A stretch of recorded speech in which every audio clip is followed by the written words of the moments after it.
Oke, udah ya, udah kelihatan. Baik, pagi ini untuk bagian yang pertama kita akan belajar tentang reaksi imunologi dan vaksin virus. Karena ini mata kuliah virologi dan memang bersifat teori, maka sifatnya memang saya akan mengemukakan secara teoritis mengenai bagaimana kalian akan membayang-bayangkannya, memahaminya, maka butuh peran serta kalian untuk membaca lebih. Ya memang banyak yang harus kamu kerjakan, banyak yang harus kamu buat. Maksudnya praktikummu banyak, tugasmu banyak, ya namanya kuliah ya, memang begitu.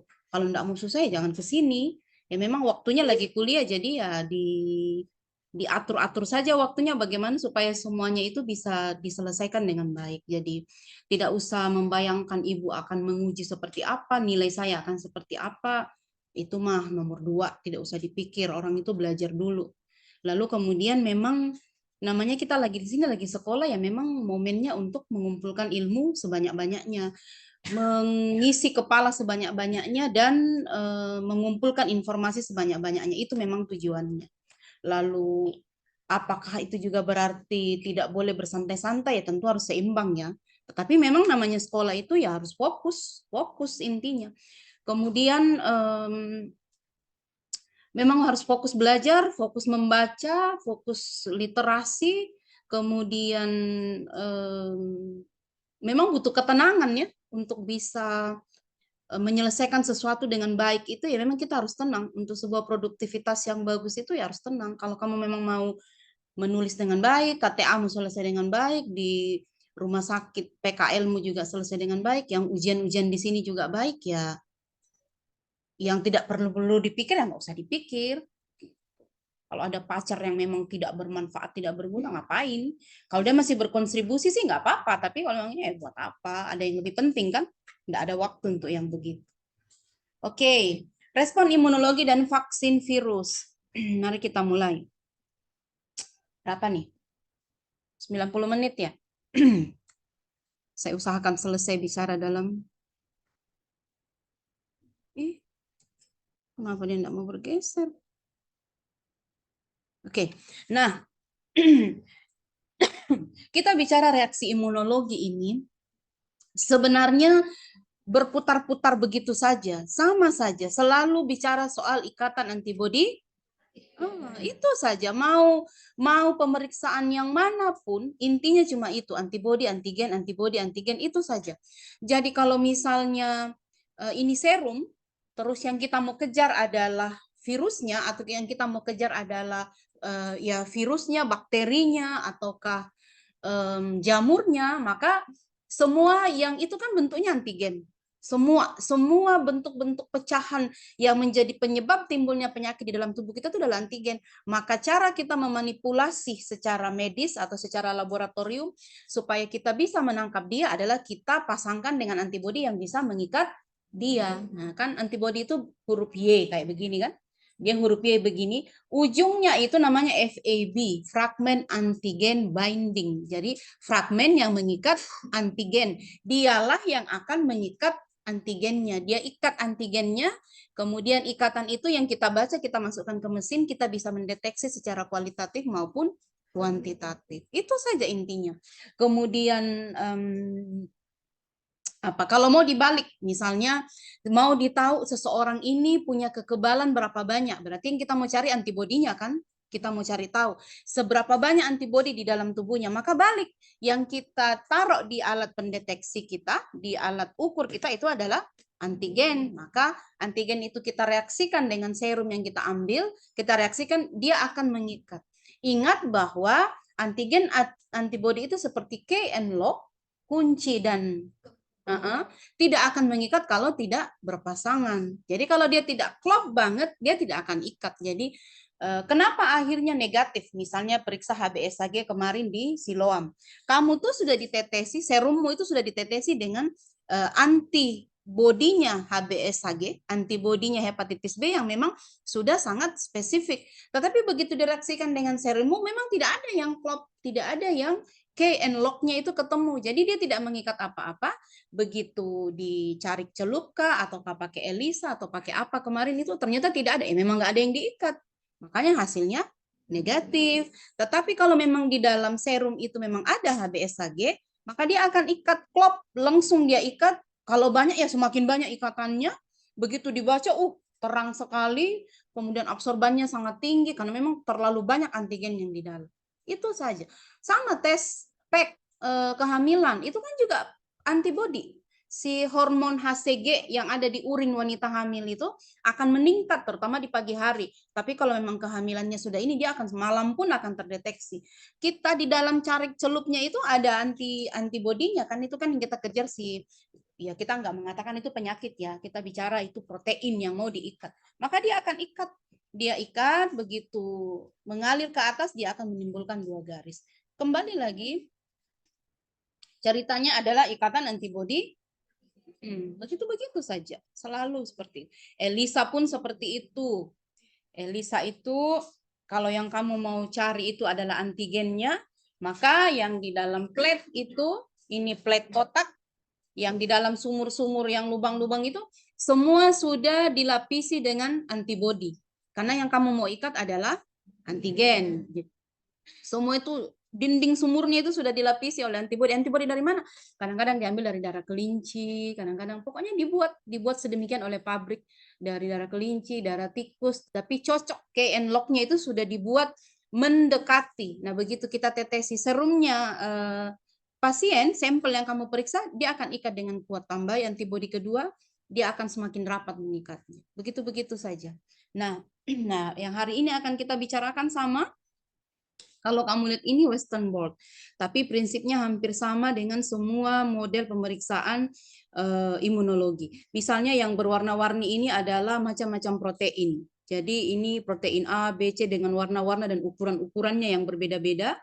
Kemudian bisa diikat atau dibungkus dulu dengan di-coat dengan metode tertentu dulu. Kemudian yang ini namanya gel itu agar-agar, yang paling ujung ini dia dipisahkan, dipisahkan menurut besaran proteinnya. Protein yang paling besar itu akan ada di atas, mereka akan terpisah-pisah, tidak akan, karena ditarik lewat agar-agar, yang besarannya sama itu akan mengumpul. Jadi yang kecil-kecil itu akan ada di bawah, makin ke atas makin besar. Sehingga dengan sendirinya yang memang temannya, memang mereka sama, mereka akan mengumpul di garis yang sama. Setelah itu, setelah mereka dipisahkan, diurutkan, tergantung kita mau cari yang mana. Yang mana yang menjadi incaran kita. Apakah yang orange di atas, yang hijau, dan sebagainya. Kemudian dibloklah yang mana yang kita mau itu. Setelah dipindahkan ke membran, dari ini dipindahkan ke sebuah membran, kemudian dicuci, lalu ditetesi atau disiram dengan antibody primer, antibody yang pertama. Perhatikan antibody yang pertama masuk bentuknya huruf Y, ini yang saya bilang FAB-nya ada di atas, dia ikat. Mana yang cocok dengan dia? Ya tentunya kita siram dengan antibody primer yang kita inginkan. Kan misalnya kita cuma ngejar satu nih. Misalnya kamu penelitian, kamu mau memeriksa ekspresi antibody, ekspresi protein pada pasien HIV, nama proteinnya ini, itu yang kamu mau kejar. Maka pada saat kamu sudah pisah-pisahkan, kan ada namanya orang HIV kan banyak sekali antigen di dalam tubuhnya ya, karena penurunan sistem imun yang multi, maksudnya rendah sekali sistem imunnya, segala macam antigen masuk menyerang itu penuh di dalam. Maka siramlah antibody primer yang pertama itu, dia akan ikat antigen targetmu. Setelah itu cuci, tambahkan lagi antibody yang kedua, namanya secondary antibody, sama dengan di Elisa. Antibody yang kedua ini akan masuk, ini lihat nih yang warna merah, terus ada ekornya, dia akan mengikat lebih kuat. Dia ikat ini ikatan antibody yang pertama, primer di bawah, dia ikat lagi dari atas, kita cuci lagi, dia tidak akan terlepas lagi, itu sudah sangat kuat. Kita cuci baru kita visualisasikan. Lihat di dalam spektro kah, di manakah kita mengamatinya, dengan sendirinya itu sudah akan kelihatan terang mana yang diikat. Kalau ada, kalau tidak ada ya tidak akan ada warna sama sekali.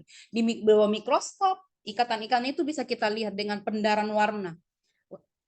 Apakah coklat, apakah orange, akan terlihat di bawah mikroskop akhirnya. Tapi mikroskop kan berarti kan kita hanya kualitatif ya. Oh ada. Contoh tuh HE, sudah kamu lihat slide dengan misalnya kanker darah. Sudah kamu lihat dengan pewarnaan HE, HE kan hanya merah aja ya, merah, pink, kita lihat. Tetapi kalau ada antigen tertentu yang ingin kamu lihat sebagai penanda-penanda kanker dan segala macam, maka warnai caranya bagaimana, kasih antibody primer, antibody pertama. Kadang ya kalau itu mah 2 antibodinya. Kasih antibody pertama, reaksikan ya tentu dengan slide sediaannya ya, reaksikan, cuci, tetesi lagi antibodi kedua, kemudian bawa ke bawah mikroskop. Di bawah mikroskop, kalau memang si pasien itu mengandung antigen yang kita cari, protein tertentu yang kita cari itu akan ada. Muncul di lapang pandang berapa itu kita lihat akan banyak. Gitu. Tapi kalau memang tidak ada, ya tidak ada. Gitu. Jelas ya? Nah, jelas. Itu saja. Ya, belajar imunologi itu memang apa ya, capek bacainnya, banyak. Kemudian teorinya itu selalu berkembang, tetapi menarik. Lalu memang yang paling penting pertama kalau memahami imunologi itu dasarnya itu harus kuat dulu, bisa membedakan antibodi, antigen, reaksinya dan sebagainya. Orang mau bicara metode yang bagaimanapun kamu bisa langsung memahami. Yang pertama kalau namanya reaksi imunologi itu paling banyak digunakan itu adalah ELISA. Kalian sudah praktek di Imun 2 ya? Masih bagus kayak itu alat kita di atas. Sudah enggak lagi ya. Jadi kalian praktek di mana? Tidak dipakai aja. Mana kalian sudah tidak ke PMI lagi ya? Ya sudah, nantilah kamu kerja, gampang kok, tidak susah. Ini masih dipakai sama PMI sampai sekarang. Kan PMI itu darah kita itu kan harus bersih dari 5 macam antigen ya. Termasuk ABSG, malaria, sipilis, ini hepatitis C, satunya itu apa. Jadi darahmu, waktu kamu kasih ke PMI, orang di PMI periksa, ada saja satu muncul, dibuang itu darahmu, satu kantong itu nggak dipakai. Tapi kalau bersih, lolos, diberikan kepada orang berikutnya. 5 syaratnya. Sampai hari ini PMI masih pakai ELISA ini. Mereka belum pakai PCR. Ya ELISA yang seperti kamu ketahui, tadi sudah saya bilang, dia bentuk sumur-sumur well, di dalamnya itu ditaruh itu. Western blot itu dia sama ikatan antibodi antigen, kemudian dia mengkonfirmasi hasil ELISA, kita mencari protein spesifik. Sekarang kan kalau kita bicara penelitian orang-orang semakin terkini kan orang bermain-main di protein terus-menerus ya. Kalau kalian buka paper itu tidak habis-habis itu. Protein A lah, B lah, C lah, sampai capek bacainnya. Kayak misalnya pasien kanker ini minum obat ini, resistensinya terhadap obat golongan A ditandai dengan munculnya protein A, B, C. Aduh, besok nambah lagi. Oh tidak, kalau pasiennya resisten dengan obat ini, proteinnya ini. Wah, nggak habis-habis. Nantilah kalau kalian sekolah lagi, penelitiannya akan ke sana. Western blot akan lebih spesifik. Jadi dia akan mencari protein yang lebih tentu. Rapid test itulah yang banyak kita gunakan. Akurat ke rapid test? Akurat sih 98-99%. Hanya kan memang hanya sebatas kuali kan. Tapi kan dia tidak bisa mendeteksi, tidak sampai ke, dia hanya screening pertama saja. Jadi kita screening penduduk 500, kita rapid semua, tetapi pada saat belum tentu hasil rapid itu akan sama dengan ELISA, bisa jadi ELISA mempositifkan lebih banyak. Kita screening positif 50, begitu kita ke ELISA ternyata yang positif cuma 45, 5-nya itu enggak. Kita ke PCR lagi ternyata yang positif cuma 38, bisa saja terjadi karena beda prinsipnya, keakuratannya. Kemudian hati-hati lagi kalau kamu menggunakan rapid test, baca baik-baik si apa itu yang di dalam kotak, ya kitnya itu dia serum atau plasma. Fatal itu kalau misalnya memang dia plasma, harusnya tabung ungu, kamu pergi pakai tabung merah, kemudian positif semua orang, wah ngeri itu. Baca baik-baik. Tapi rata-rata sih kalau saya perhatikan itu kalau bisa plasma pasti serum juga bisa biasanya. Tapi perhatikan baik-baik, biasanya ada yang hanya berlaku untuk plasma saja, serum dia tidak bisa. Mereka sudah atur sedemikian. Begitu kita paksakan, tidak teliti kita baca, kita paksakan rapid, positif semua orang. Padahal sebenarnya tidak seperti itu. Oke, itu yang pertama. Lalu ada yang berdasarkan imunofluoresensi. Kalau imunofluoresensi ini biasanya antibodinya itu dilabeli dengan fluorescence. Fluorescence itu apa? Supaya berwarna, berpendar. seperti itu. Ada dua, direct dengan indirect. Berbeda itu ya. Ibu tidak usah jelaskan terlalu dalam itu, pokoknya ada itu. Lalu imunohistokimia, ini tadi yang saya ceritakan. Imunohistokimia ini biasanya disebut IHK, biasanya kelanjutan dari HE. Apa itu HE? Ya, hemotoksilin eosin itu hanya melihat jaringan secara umum saja. Kita menandai kelainan-kelainan jaringan itu dengan melihat ada sel-sel yang mengkerut, ada sel-sel yang menjadi lebih sedikit, sitoplasmanya menjadi lebih hilang, tidak ada, ataukah berkurang. Kemudian kalau misalnya dia adalah jaringan usus, fili-filinya itu menjadi berjarak, maksudnya kurang, kan harusnya kalau ususnya yang normal itu kan penampakannya begini, filinya itu banyak, serabut-serabutnya itu banyak, tapi kalau orang yang tidak normal, dia itu menjadi hilang, tidak banyak, menjadi jarang, karena penyerapan ususnya tidak bagus. Kalau dengan HE, kita hanya bisa melihat seperti itu. HE itulah pewarnaan yang sangat amat standar sekali. Kita hanya mau melihat dengan itu. Jadi kita tandai apakah bersifat subjektif, tentu subjektif. Itulah kenapa kan yang bisa menetapkan hasil pembacaan slide itu hanya oleh ahli. Selalu dituliskan minimal 2 orang patologi anatomi yang memutuskan. Kita enggak, kita orang analis itu bukan kompetensi kita sampai sana. Kita hanya menyiapkan slide-nya, memotong, mewarnai, kemudian kita berikan mereka baca. Kalau dia tidak suka, dia kembalikan, tolong ulangi, potong ulang, warnai ulang, cuci baik-baik karena katanya tidak bagus. Seperti itu. Tapi mengenai memutuskan ini berapa, ini selnya rusak, ini selnya begini, itu keahlian mereka. Nah, kalau IHK ini setelah di HE itu ditambahi dengan antibodi primer dan antibodi sekunder karena mereka mencari ekspresi-ekspresi protein tertentu. Misalnya pada sel leukemia, seperti itu mau ditandai bahwa misalnya sel leukemia itu ditandai dengan naik munculnya protein-protein banyak, macam-macam namanya. CD35 plus kah, banyak namanya. Kemudian dengan terlihatnya itu di bawah slide, maka menandakan ini sudah masuk stadium ketiga, stadium keempat, dan seterusnya. Oke. Kemudian yang berikutnya ada juga yang namanya tes alergi. Ini juga adalah merupakan reaksi antibodi antigen untuk mengetahui adanya alergen terhadap alergen tertentu. Menurut saya sih tidak banyak dilakukannya. Ada skin prick test dengan RAS, radio allergosorben test. Misalnya ada orang yang mengalami merah berlebihan di bawah kulit. Tes-tes ini mungkin diperlukan, tetapi tidak familiar. Biasanya ini sama dengan Montox test pada orang TB kontak serumah. Jadi misalnya di dalam rumah ada pasien TB, kemudian ada papa, mama, anaknya, kakaknya, adiknya, sepupunya, ada 5 orang dalam rumah. Kita mau tahu bahwa orang dalam rumah itu terinfeksi TB dari si pasien itu, biasanya tes ini dilakukan. Tetapi kitnya cukup mahal dan ya sudahlah, yang paling gampang kalau di kita kalau mau mencurigai orang satu rumah itu apakah terpapar, ya sudah periksa sputum saja atau lihat perubahan-perubahan klinis yang terjadi, apakah dia juga ikutan batuk. Namun kan kalau kita tes ini dia mendahului gejala klinis ya. Kalau kita menunggu orangnya berat badan turun, malam berkeringat, batuk 2 minggu, 1 bulan berturut-turut, 2 bulan, kemudian nafsu makan hilang. Oh, itu memang udah sakit itu. Tapi kan kita mau mendahului apakah orang dalam rumah ini terpapar. Kita pakai tes ini. Namun, kalaupun tes ini positif pada orang yang kita uji, tidak berarti orang itu sakit. Bisa bermakna orang itu menunjukkan antibodi. Jadi tubuhnya itu sudah membangun antibodi terhadap paparan yang datang. Kita bicara soal vaksin ya, sebentar di bagian akhir.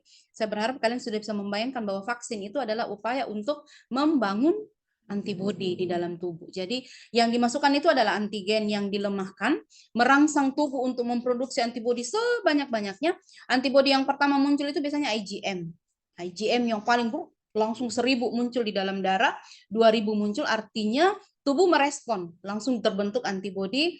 Begitu antigen ini datang lagi di kali berikutnya, sudah ada stok kan, sudah ada pasukan yang besar di dalam tubuh kita untuk menangkap dia, melemahkan dia, antibodi antigennya ditangkap, kemudian ditenggelamkan, tidak jadi menginfeksi tubuh.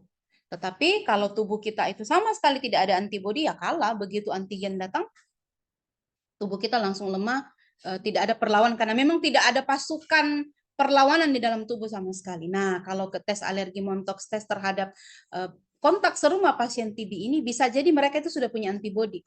Jadi sistem imunnya itu memang sudah bagus. Begitu si anak itu batuk atau si pasien itu batuk, dia terpapar, tetapi dia tidak menjadi sakit, tubuhnya merespon dengan baik, maka terbentuklah antibodi. Kita tes dengan tes alergi ini, oh muncul, tidak berarti dia sakit, bisa jadi itu adalah antibodinya yang terbaca. Begitu. Itu kenapa selalu dikatakan pentingnya hidup sehat, itu berarti antibodimu lengkap. Lalu ada kala ketika antigen itu datang, antibodi itu tidak terbentuk, tubuhmu mungkin tidak siap. Pernah dengar misalnya anak-anak mau diimunisasi, oh kalau lagi diare jangan, kalau lagi pilek jangan. Karena si anak itu sedang dalam sistem imun yang lemah. Diimunisasi pun, kita masukkan antigen pun tidak gagal, tidak akan terbentuk. Jadi percuma, tunggu dia agak sehat dulu, kemudian imunisasi dia. Imunisasi itu adalah vaksin virus, virus yang dilemahkan, dimasukkan. Kalau tubuhnya berespon dengan baik, demam itu adalah bukti si bayi itu merespon. Jangan ketakutan, saya tidak akan pergi lagi, anak saya jadi sakit. Kamu salah, justru dia sakit itu bentuk bahwa tubuhnya sedang bereaksi membentuk antibodi. Sama waktu kamu divaksin COVID kemarin. Kalian semua sudah divaksin? Waktu kamu demam, kamu sakit itu, ada juga yang enggak. Itu adalah bukti bahwa berhasil. Tubuhmu itu sudah membentuk ribuan bahkan sampai jutaan antibodi. Kemudian diulang lagi, di booster lagi yang kedua. Karena IgM itu sudah mulai berkurang. IgG itu akan naik lagi pada saat booster kedua. Sampai booster keempat kemarin ya. Oh, kalian 3 ya. Ibu kayaknya, saya kayaknya 4 deh. Mungkin karena saya terhitung nakes kemarin, jadi saya dapat 4 kali. Oke. Sudah terlalu jauh kita bicara. Kemudian immunophenotyping. Ini menggunakan flow cyto. Biasanya di leukemia, limfoma, dan gangguan imun yang lain. Mengidentifikasi jenis sel imun.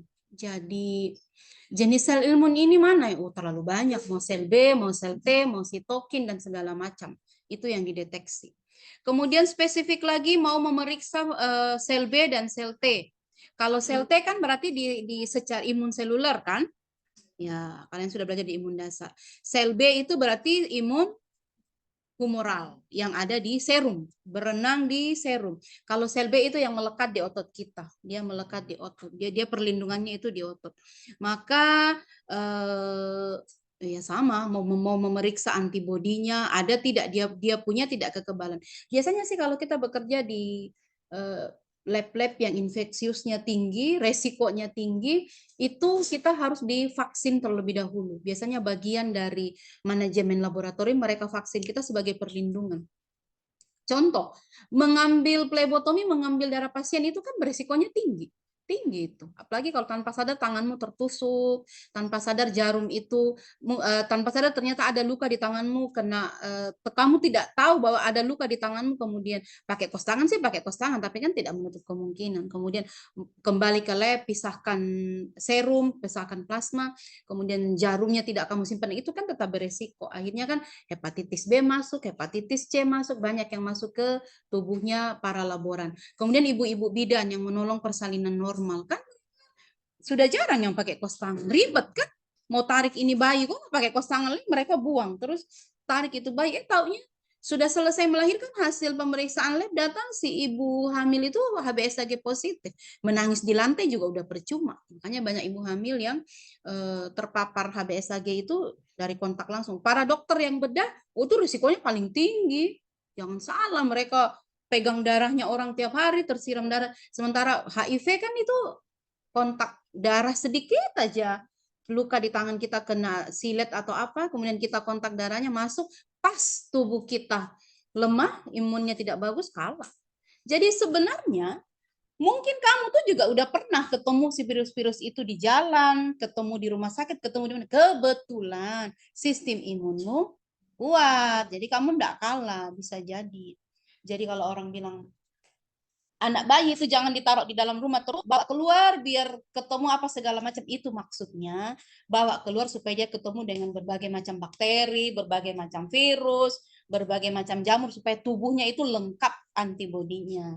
Ya tapi jangan juga berlebihan kau pergi buang di jalan mana kau bilang oh ini antibodi antibodi, tidak begitu juga.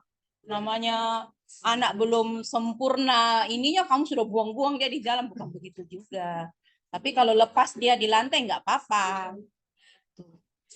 Karena pernah dulu ada dokter yang saya kenal itu, sudah lama sih. Jadi anaknya itu semua disterilkan. Pokoknya mainannya anaknya itu steril. Piring, apalagi piring sendok, gelasnya, botol. Semua steril, lantai rumah semua steril. Ternyata malah tubuh anaknya itu sama sekali tidak toleran terhadap antigen, lemah sekali.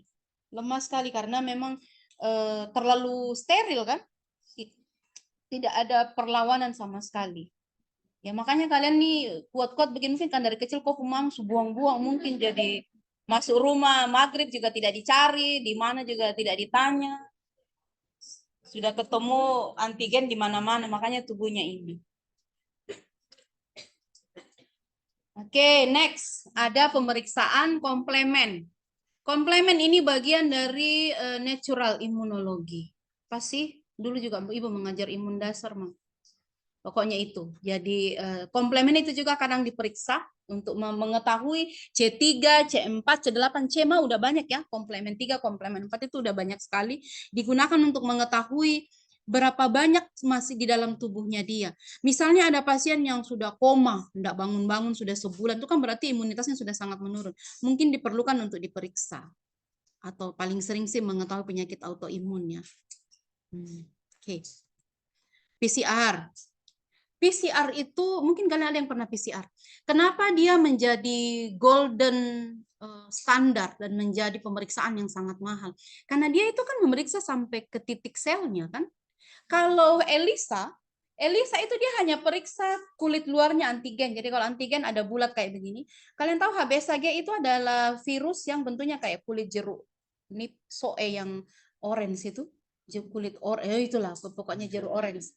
Nah, dia itu HBsAg itu hanya kulit yang orange pertama itu. Di dalamnya itu ada lagi HbAg, Hb core Ag yang paling dalam itu yang bijinya itu tuh namanya Hb core. Yang daging-dagingnya itu namanya HbAg. Kulit yang paling luar itu namanya HbsAg. Maka yang dideteksi kemarin waktu ke Siloam itu HbsAg saja, hanya yang kulit luar.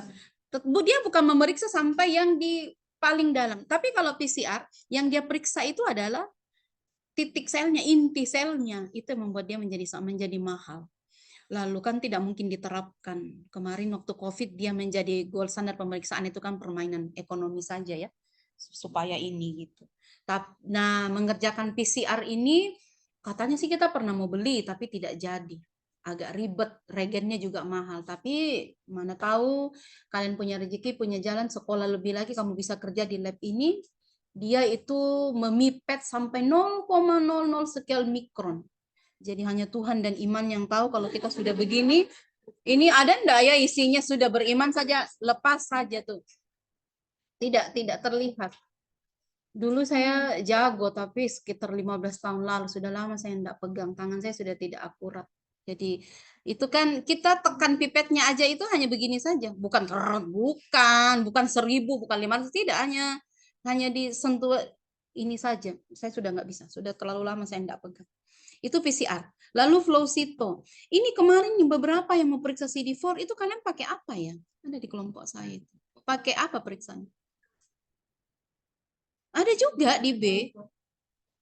Mau pakai metode apa kemarin? Kok saya lupa ya?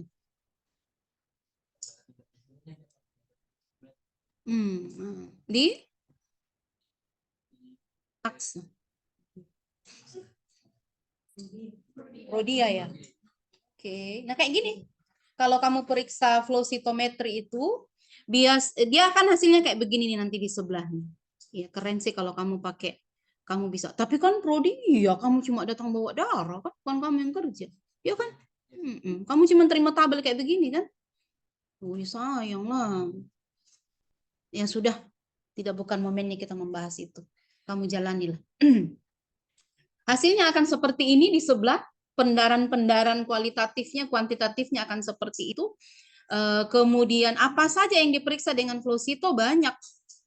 Keluarganya sel darah putih, limfosit T, B, NK diperiksa dengan ini.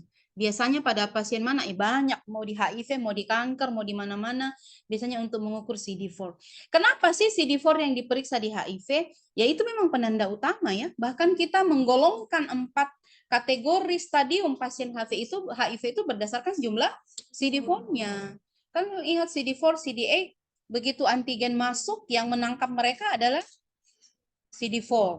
4 dulu atau 8 dulu? 4 ya. CD4 duluan nih. Ya, diikat oleh CD4. Lalu kemudian karena HIV itu menyerang CD4, menyerang sistem imun, yang dia lumpuhkan, yang dia rusak itu adalah CD4 dan CD8 menjadi turun, maka mereka menjadi penanda.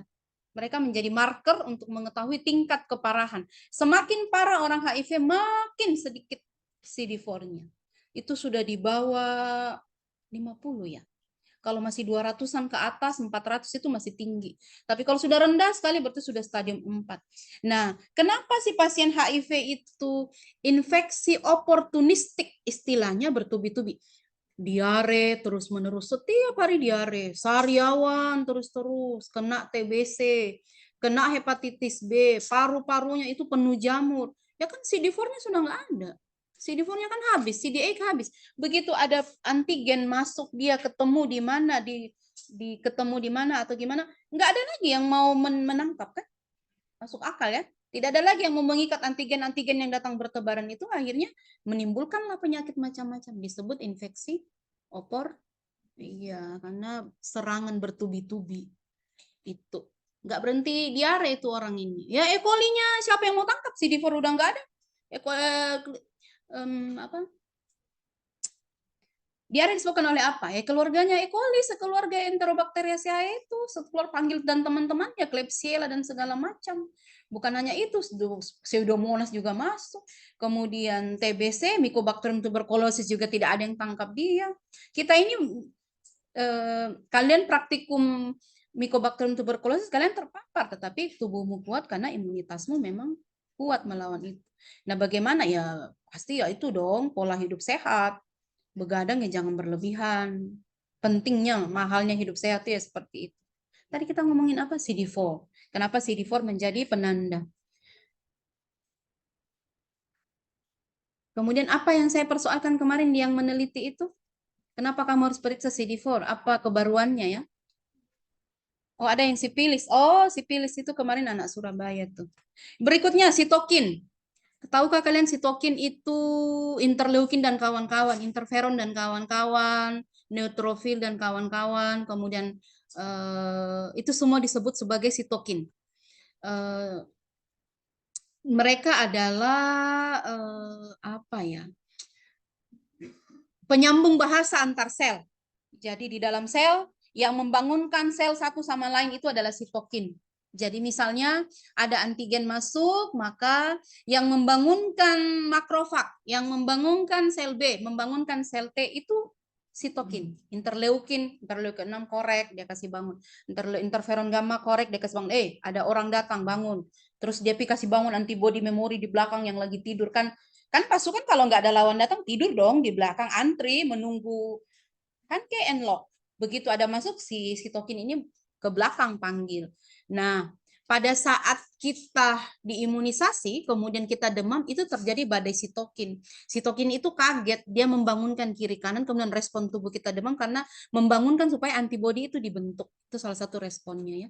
Nah, kemudian begitupun pada orang pada orang HIV. Kadang terjadi badai sitokin karena sitokin itu bertubruk-tubrukan di dalam, mereka bingung. Kalau antigen yang datang itu ada 10 macam, 20 macam. Ini siapa yang mau dibangunkan ini? Siapa yang mau melawan ini? Mereka bertubruk-tubrukan sendiri, terjadilah badai sitokin. Manifestasinya ke tubuh itu banyak gitu. Nah, kemudian sitokin ini menjadi salah satu pemeriksaan dalam imunologi ya, mungkin untuk macam-macam, mengukur interleukin, mengukur interferon, karena ada kasus misalnya kayak gini. seseorang yang punya riwayat untuk menderita gula darah apa? Diabetes atau menderita hipertensi ditandai dengan gambaran sitokin seperti ini. Jadi kamu itu punya mama papa hipertensi, punya mama papa gula, kamu akan punya potensi menjadi seperti mereka kalau kamu punya gambaran sitokin interferonmu itu ini saja, interleukinmu ini saja. Kalau kau sudah punya pola seperti itu, oh fix. Anak ini kelak akan menderita hal yang sama gitu. Kenapa kadang-kadang ini diperiksa? Ataukah pada penyakit autoimun? Diperiksa dengan apa? Ya kembali yang tadi, bisa ELISA, bisa flow cyto, rapid tidak, nggak ada kurang kerjaan apa periksa ini pakai itu rapid. Rapid mah yang bagaimana dulu? Paling banyak ya ELISA. PCR ada bisa juga. Tapi kan harus sesuaikan lagi. Next, HLA. HLA itu sama dengan MHC. MHC itu kepanjangannya apa? Bukan. MHC1, MHC2 yang di imunologi. Mayor histocompatibility. MHC1 dan MHC2. Apa bedanya? Satunya imunologi seluler, satunya imunologi yang mana? Tuhanlah yang tahu ya. Nah, kalau HLA ini sama dengan MHC, biasanya digunakan untuk proses transplantasi. Ya.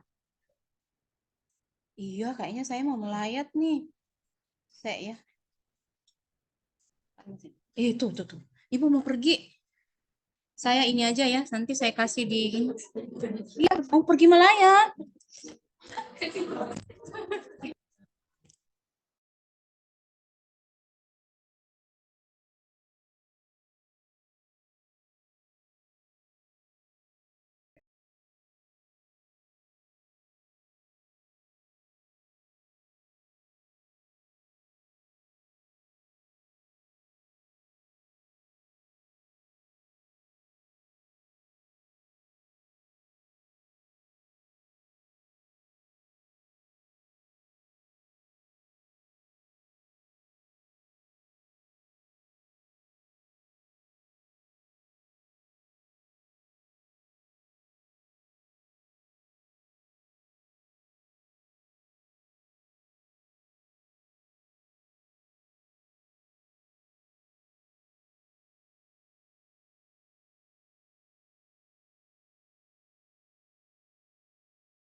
Iyalah.